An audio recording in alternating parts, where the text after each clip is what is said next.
and welcome back to Why Such a Fuss podcast. So today we have Kate Janet from Janet HR Solutions joining us again. Hi, Kate. How are you? Hi, Christina. I'm well, thank you. How are you? Oh, good. Good to have you again. Yes, great to be here. Excellent. So, Kate, today, one of the areas that I think is worth exploring is what an employer should do to attract talent. Definitely. Yeah. Okay. So obviously key to any organisation is that they are an employer of choice and achieve competitive advantage in the market. But to do that, they must ensure alignment between their business strategy and HR strategy. So when it comes to how an employer should attract talent, I would always suggest consideration should be given to ensuring there is investment in the company culture. So obviously breeds within the workforce. Also to consider what the business's USP is, so what sets the business apart from the competition. And then ultimately it's important that both of these come across in any job advert and job description that you then put together, so you then stand out as an employer of choice. And I think key also when trying to attract talent is to consider who you are looking to attract. So are you marketing the job in the right places?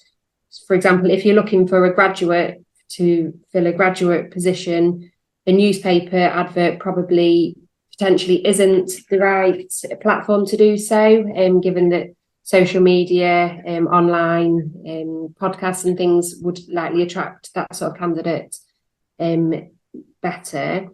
But I think once you've established what pool you're trying to attract, you can then consider all platforms. There's obviously social media, newspapers, internal adverts, your website, job boards, job fairs, approaching your local university colleges. There's lots of ways to be competitive and ensure you're attracting the right candidate and also tapping into the right pool. I think also providing an opportunity for growth and progression is what a lot of candidates are now looking for in a role. And I think if that can be communicated at the start of the recruitment process, whether that be through the job advert, through your website, through your social media that candidates are likely to be viewing prior to applying for the position, that will obviously then cause you to stand out from others.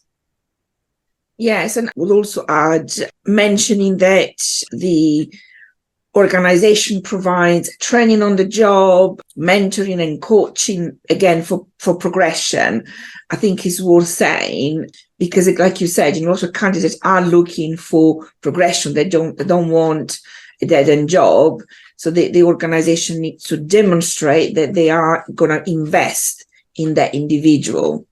Definitely. And I think some businesses or organisations feel that should then be communicated during the induction stage or once that candidate is on board. However, by putting that message out there on the job advert or through other communications during the recruitment process is more likely to then attract that higher calibre of candidate. Yes. And then, during the induction process, you can re-emphasize that. Absolutely. So there's nothing stopping you from doing that. But I'm also thinking from the other perspective, if you have a candidate that is looking for, a 9-to-5 dead-end job, if you are saying that this job will lead to progression, then straight away it helps you to sift through those people that you don't want to apply for the role.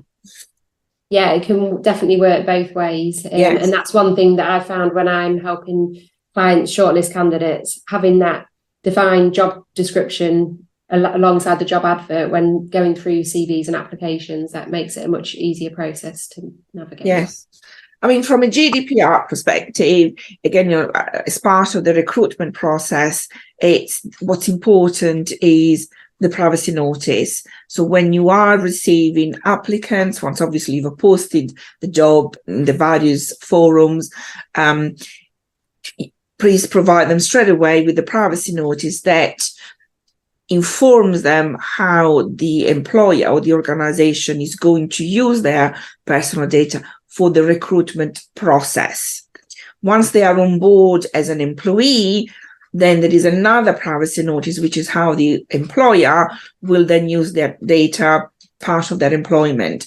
So because they've got these two separate purposes, and also while some data is the same under the recruitment and under the employment, but under the employment you will collect a lot more than under the recruitment process. So from a GDPR perspective, the privacy notice is key in that process.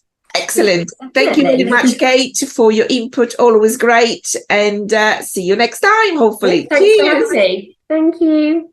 Bye. Bye.